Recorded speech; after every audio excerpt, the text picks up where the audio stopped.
Alam mo, pag nag-uusap kayo mga babae, kami mga lalaki ang lagi niyong pinag-uusapan. Bakit? Inaano ka ba? Bakit mo sinabi sa mga kaibigan mo na maliit yung sa akin? Hindi naman ako nagsabi sa kanila na gano'n ah. Bakit nung dumaan ako diyan, nagtawanan yung mga kaibigan mo?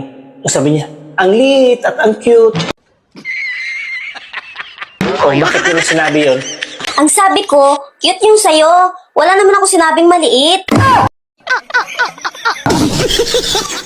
Bakit mo nasabing cute? Eh, akin lang naman yung nakita mo sa buong buhay mo, ah. Anong sayo lang? Nakita ko kay kumpare. Mas malaki sa kanya. Sabi mo sa akin noon, ako lang lalaki sa buhay mo. Kaya kita pinakasalan na agad, eh. Ikaw lang naman talagang lalaki sa buhay ko noon eh. Kasasabi mo nga lang na may kumpare ka, eh. Ano ka ba? Bago pa lang yan si kumpare. Isang linggo pa lang yan.